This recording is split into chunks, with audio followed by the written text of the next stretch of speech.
নমস্কাৰ আপোনালোক সৰুটিকে recent current affair আৰু মিনি আজত ইউটিউব চেনেলৰ ভিডিঅ'লৈ স্বাগতম জনালোঁ। চ' বন্ধুবান্ধৱসকল এইটো ভিডিঅ'ত আমি দুটা ৰিক্ৰুইটমেণ্ট নটিচৰ বিষয়ে আলোচনা কৰিম। চ' আপোনালোকে এটা চাওক, প্ৰথমটো যিটো ৰিক্ৰুইটমেণ্ট নটিচ আছে ইয়াত আপোনালোকে দেখাব গম পাব যে 4,716টা নতুনকৈ পদ অসম গভৰ্ণমেণ্টৰ আণ্ডাৰত গ্ৰেড 3 আৰু গ্ৰেড 4 লেভেলৰ পদ মুকলি হ'ব। চ' এই বিষয়ে আমি সবিশেষভাৱে জানিবলৈ যত্ন কৰিম। আৰু তাৰপিছত আপোনালোকে চাওক 15 ডিচেম্বৰৰ পৰা 368টা পদৰ কাৰণে অনলাইন ষ্টাৰ্ট হ'ব আৰু এই পদবোৰৰ কাৰণে কিমান কি কোৱালিফিকেশ্যন লাগিব, গ্ৰেজুৱেশ্যন লাগিব আৰু অন্যান্য কি কোৱালিফিকেশ্যন লাগে, সকলো বিষয়ে ভিডিঅ'ত আমি আলোচনা কৰিম। চ' আপোনালোকে ভিডিঅ'টো শেষলৈকে চাওক। তাৰ আগতে যদি আপোনালোকে চেনেলটো ছাবস্ক্ৰাইব কৰি লোৱা নাই, ছাবস্ক্ৰাইব কৰি ল'ব, বন্ধু-বান্ধৱীসকলত শ্বেয়াৰ কৰি দিব। আৰু চ' বন্ধু-বান্ধৱীসকল এতিয়া আমি ছেকেণ্ড যিটো নটিচ আছে সেই নটিচটোৰ বিষয়ে আলোচনা কৰিম। ইয়াত চাওক আপোনালোকে ইয়াত আছে 368টা পদৰ কাৰণে ৰিক্ৰুইটমেণ্টটো আহিছিলে। এইটো আহিছে এয়াৰপৰ্ট অথৰিটি অফ ইণ্ডিয়াৰ ফালৰ পৰা। গতিকে এই পদকেইটা বহুতেই বেছি ভাল পদ হয়। চ' ইয়াৰ কাৰণে আপোনালোকে চাওক, ইয়াত আছে আপোনালোকৰ junior executive in various discipline আৰু মেনেজাৰৰ পদ হয়। চ' আপোনালোকে যদি মেনেজাৰৰ পদটো চাই, মেনেজাৰৰ পদত আপোনালোকৰ আছে ফায়াৰ ছাৰ্ভিচ আৰু টেকনিকেল। ইয়াত আপোনালোকৰ ফায়াৰ ছাৰ্ভিচৰ কাৰণে মেনেজাৰৰ বি ডিগ্ৰী হ'ব লাগিব, মেকানিকেল ইঞ্জিনিয়াৰিং, অট'মোবাইল বা ফায়াৰ ইঞ্জিনিয়াৰিঙত। আৰু লগতে এক্সপিৰিয়েঞ্চ এটা বিচাৰিছে, 5 বছৰৰ এক্সপিৰিয়েঞ্চ এটা বিচাৰিছে। ইয়াত টোটেল পদৰ সংখ্যা 11টা আৰু মেনেজাৰ টেকনিকেলত টোটেল পদৰ সংখ্যা 2টা আছে। ইয়াতো আপোনালোকৰ অট'মোবাইল বা মেকানিকেল বিটেক হ'ব লাগিব আৰু লগতে 5 বছৰৰ এক্সপিৰিয়েঞ্চ লাগিব। চ' তাৰপিছত যদি আপোনালোকে চাই জুনিয়ৰ এক্সিকিউটিভৰ আপোনালোকে চাই পদ এটা আছে এয়াৰ ট্ৰাফিক কণ্ট্ৰলাৰ ATC, আৰু আছে আপোনাৰ এয়াৰপৰ্ট অপাৰেশ্যনৰ জুনিয়ৰ এক্সিকিউটিভ, আৰু এটা আছে জুনিয়ৰ এক্সিকিউটিভ টেকনিকেলৰ কাৰণে। চ' ইয়াত যদি আপোনালোকে পদৰ সংখ্যা চাই, প্ৰথম ATCৰ কাৰণে আছে 264টা পদ আছে। তাৰপিছত এয়াৰপৰ্ট অপাৰেশ্যনৰ কাৰণে জুনিয়ৰ এক্সিকিউটিভত আছে 83টা আৰু টেকনিকেলত আছে 8টাকৈ পদৰ সংখ্যা আছে। চ' যদি আপোনালোকে জুনিয়ৰ এক্সিকিউটিভ এয়াৰ ট্ৰাফিক কণ্ট্ৰলৰ ডিগ্ৰীটো চাবলৈ যায়, বেচেলৰ ডিগ্ৰী হ'ব লাগিব, ছায়েন্সত থকা হ'ব লাগিব, ফিজিক্স বা মেথামেটিক্সত যদি আপোনালোকে BSc কৰিছে তেনেহ'লে পাৰিব, এপ্লাই কৰিবলৈ পাৰিব। আৰু নহ'লে আপোনালোকে যদি ইঞ্জিনিয়াৰিং ডিগ্ৰী কৰিছে আৰু যদি আপোনালোকৰ ফিজিক্স আৰু মেথামেটিক্স ছাবজেক্ট হিচাপে আছিলে যিকোনো ছেমিষ্টাৰ, তেনেহ'লে আপোনালোকে এই পদবোৰত এপ্লাই কৰিবলৈ পাৰিব, উপযুক্ত হ'ব। চ' ইয়াৰ কাৰণে কোনো এক্সপিৰিয়েঞ্চ নালাগে। ঠিক তেনেদৰে আপোনালোকৰ জুনিয়ৰ এক্সিকিউটিভ এয়াৰপৰ্ট অপাৰেশ্যনৰ কাৰণে যদি নৰ্মেল BSc হয় তেনেহ'লে আপোনালোকৰ BScৰ লগতে MBA থকা হ'ব লাগিব। আৰু যদি ইঞ্জিনিয়াৰিঙৰ ডিগ্ৰী হয় তেনেহ'লে অকল BE বা BTech থকা হ'লে আপোনালোকে এপ্লাই কৰিব পাৰিব। ঠিক তেনেদৰে জুনিয়ৰ এক্সিকিউটিভ টেকনিকেলৰ কাৰণে BE BTech মেকানিকেল বা অট'মোবাইল যিকোনো এটাত আপোনালোকে যদি BE বা BTech আছে তেনেহ'লে এপ্লাই কৰিবলৈ পাৰিব। চ' এইকেইটা পদৰ সংখ্যা টোটেল 368টা। ইয়াত আছিলে কোৱালিফিকেশ্যনৰ কথাটো। চ' এতিয়া যদি আপোনালোকে চাই বয়সৰ সীমাটো কিমান, চ' মেনেজাৰৰ কাৰণে বয়সৰ সীমাটো আছে 32 বছৰলৈকে আপোনালোকে এপ্লাই কৰিব পাৰিব জেনেৰেল কেণ্ডিডেটৰ কাৰণে। আৰু জুনিয়ৰ এক্সিকিউটিভৰ কাৰণে 27 বছৰলৈকে জেনেৰেল কেণ্ডিডেটসকলৰ কাৰণে বয়সৰ সীমাটো আছে। চ' আপোনালোকৰ গভৰ্ণমেণ্টৰ ৰুল হিচাপত SC ST OBC তাৰপিছত পাৰ্চন উইথ ডিচেবিলিটি এক্স ছাৰ্ভিচমেনৰ কাৰণে যিটো ৰিলেক্সেশ্যন থাকে সেইটো ৰিলেক্সেশ্যন সম্পূৰ্ণৰূপে গভৰ্ণমেণ্টৰ হিচাপত দিয়া আছে। চ' আপোনালোকে যদি চাবলৈ যায় এই পদবোৰৰ কাৰণে অনলাইন এপ্লিকেশ্যন ষ্টাৰ্ট হ'ব। চ' চাওক, অনলাইন এপ্লিকেশ্যন কৰিব লাগিব।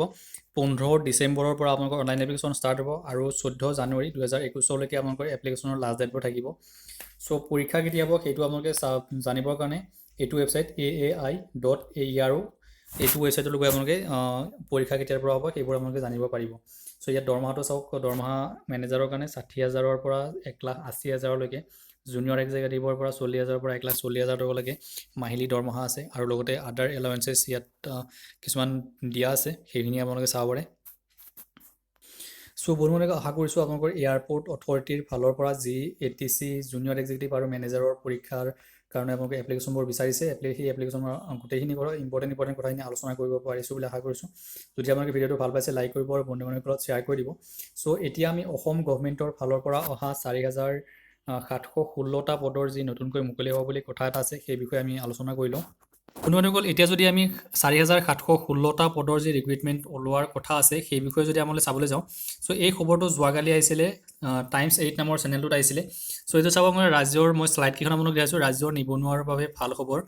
ইয়াত আছে যে শীঘ্ৰেই প্ৰকাশ পাব 4,700টা খালী পদ আৰু খালী পদ পূৰণৰ বাবে বিজ্ঞাপন। গতিকে ইয়াত কৈছে যে 4,716টা নতুনকৈ পদৰ কাৰণে বিজ্ঞাপন হ'ব বুলি কৈছে। চ' ইয়াত কোনকেইটা বিভাগৰ হ'ব পাৰে তেনেকুৱা ধৰণৰ আভাসো এটা দিছে। চ' ইয়াত চাওক, ৰাজ্যৰ বিভিন্ন বিভাগত খালী হৈ থকা পদসমূহৰ কথা কৈছে। চ' ইয়াত চাব, তৃতীয় আৰু চতুৰ্থ বৰ্গৰ খালী হৈ আছে এই পদসমূহ, তেনেকুৱা নিউজবোৰ আহিছিলে। চ' ইয়াত যদি চাই, ইয়াত আছে তৃতীয় শ্ৰেণীৰ 170টা, চতুৰ্থ বৰ্গৰ 162টা পদ খালী হৈ থকা বুলি কৈছে। ঠিক তেনেদৰে ইয়াতে যদি আমি চাই, ক্ৰীড়া আৰু যুৱ কল্যাণ বিভাগত 342টা পদ খালী থকা বুলি কৈছে। তাৰপিছত কৈছে GMDAত আছে 52টা পদ খালী, গুৱাহাটী উন্নয়ন বিভাগত আছে 96টা পদ খালী, গুৱাহাটীৰ পৌৰসভাত আছে 58টা পদ খালী, পঞ্চায়ত আৰু গ্ৰাম উন্নয়ন বিভাগত 1004টা। চ' আপোনালোকে নিশ্চয় গম পাইছে পঞ্চায়ত আৰু গ্ৰাম উন্নয়ন বিভাগৰ ফালৰ পৰা কেইদিনমান আগতে 1004টা পদৰ ৰিক্ৰুইটমেণ্ট ওলাইছিলে। কিন্তু এই যিটো নিউজ যোৱাকালি দিলে সেই নিউজটোত আকৌ নতুনকৈ এনেকুৱা ধৰণৰ পদ মুকলি হ'ব বুলি তেওঁলোকে কৈছে। হয়তো তেনেকুৱাকৈ নতুন পদ মুকলি হ'বও পাৰে, আৰু যদিহে তেনেকুৱা নতুন পদ মুকলি নহয় তেনেহ'লে হয়তো হ'ব পাৰে যে যিকেইটা আগৰ 1004টা পদ আছিলে সেই পদকেইটাৰ হয়তো এডমিট কাৰ্ড অতি সোনকালে মুকলি কৰি দি চাগে নিযুক্তিটো অতি সোনকালে এই পঞ্চায়তৰ বিভাগৰ যি পদ আছে সেই পদবোৰৰ নিযুক্তিটো অতি সোনকালে হয়তো কৰিব পাৰে। তেনেকুৱা ধৰণে মই ভাবিছোঁ এনেকুৱা ধৰণৰ হয়তো হ'ব পাৰে। যদিহে তেনেকুৱা নহয় হয়তো আৰু নতুনকৈ ইমানটা পদ নতুনকৈ পঞ্চায়তৰ ফালৰ পৰা ওলাব পাৰে। তাৰপিছত আপোনাৰ চাওক কৰ্পৰেশ্যন বিভাগত 174টা পদ আছিলে, পৰিৱেশ আৰু বন বিভাগত 1081টা। গতিকে আপোনালোকে নিশ্চয় গম পায় পৰিৱেশ আৰু বন বিভাগৰো এনেকুৱা ইমানটা পদেই 1081টা পদেই ওলাইছিলে। যদিহে আকৌ নতুনকৈ নোলায় তেনেহ'লে হয়তো আগৰ যিকেইটা পদ আছিলে সেইকেইটা পদৰ নিযুক্তিটো অতি সোনকালে হ'ব বুলি আমি ভাবিব পাৰোঁ। চ' তাৰপিছত চাওক ট্ৰান্সফৰ্মেশ্যন আৰু ডেভেলপমেণ্ট ডিপাৰ্টমেণ্টত 297টা পদৰ কথা কৈছে, পৰিবহণ বিভাগত 225টা। গতিকে আপোনালোকে ট্ৰান্সপৰ্ট ডিপাৰ্টমেণ্টৰ ফলত ট্ৰান্সপৰ্ট আৰু ইনলেণ্ড ৱাটাৰৰ যিটো ৰিক্ৰুইটমেণ্ট ওলাইছিলে SLPRB অসম পুলিচৰ থ্ৰুৱেদি, চ' তাতো 225টা পদৰ কথা উল্লেখ কৰা আছিলে। চ' হয়তো সেইকেইটা পদো হ'ব পাৰে বা নতুনকৈ মুকলি হ'ব পাৰে। চ' ইয়াত চাওক উদ্যোগৰ আৰু বাণিজ্য বিভাগত 131টা, যিটো ইকনমিক্সৰ ফালৰ পৰা এটা ৰিক্ৰুইটমেণ্ট ওলাইছিলে ইণ্ডাষ্ট্ৰিজ এণ্ড ইকনমিক্সৰ ফালৰ পৰা। চ' তাতো আমি নিশ্চয় গম পাইছিলোঁ যে 131টা পদ আছিলে। যদিহে সেইকেইটা পদ নহয় হয়তো ইয়াৰ পৰীক্ষাটো হয়তো অতি সোনকালে হ'ব পাৰে বুলি আমি আশা কৰিব পাৰোঁ। ঠিক তেনেদৰে এক্সাইজ ডিপাৰ্টমেণ্টৰ পৰা 239টা পদৰ কথা ক'লে, উচ্চ শিক্ষা বিভাগত 15টা, আৰু ভূমি সংৰক্ষণ বিভাগত 147টা পদৰ কথা কৈছে। গতিকে এনেকুৱা ধৰণৰ হয়তো নতুনকৈ ৰিক্ৰুইটমেণ্ট ওলাব পাৰে। তাৰপিছত তথ্য আৰু জনসংযোগ বিভাগত 8টা, স্কিল এমপ্লয়মেণ্ট আৰু এণ্টাৰপ্ৰেনাৰশ্বিপত 500টা পদৰ কথা ক'লে। চ' এনেকুৱা ধৰণৰ যদি পদবোৰ সঁচাকৈ অতি সোনকালে মুকলি হয় তেনেহ'লে টোটেল পদৰ সংখ্যা এনেকুৱাকৈ ধৰণে 4716টা বুলি তেওঁলোকে নিউজ 8 নামৰ চেনেলটোত উল্লেখ কৰিছে। চ' এটা বহুতেই নিবনুৱাসকলৰ কাৰণে বহুতেই এটা ভাল খবৰ, আৰু এই পদবোৰ অতি সোনকালে নিযুক্তি হ'ব বুলি চেনেলটোত কৈছিলে, বাতৰিটোত উল্লেখ কৰিছিলে। চ' আপোনালোকে চাব পাৰে পৰ্যটন বিভাগত 30টা পদৰ কথা খালী আছিলে। তাৰপিছত অন্যান্য পিছপৰা আৰু ভৈয়াম জনজাতি কল্যাণ বিভাগত 130টা পদ খালী, সমাজ কল্যাণ বিভাগত 148টা। চ' এনেকুৱা ধৰণৰ পদবোৰ খালী হৈ আছে। চ' আপোনালোকে যদি চাব যায় তেনে অসম চৰকাৰৰ ফালৰ পৰা 4716টা পদৰ কথা মুকলি হোৱাৰ কথা কৈছে।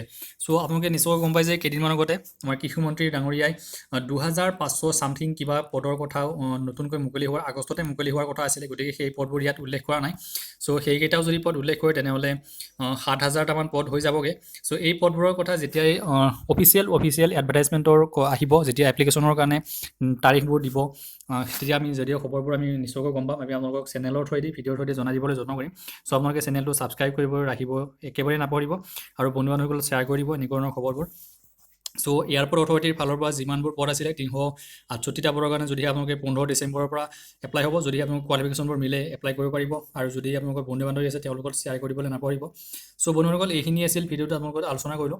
চ' আজিলৈ ভিডিঅ'টো ইমানে সমাপ্ত কৰিছোঁ। আপোনালোকৰ ইনফো হ'বক। থেংক ইউ, ধন্যবাদ।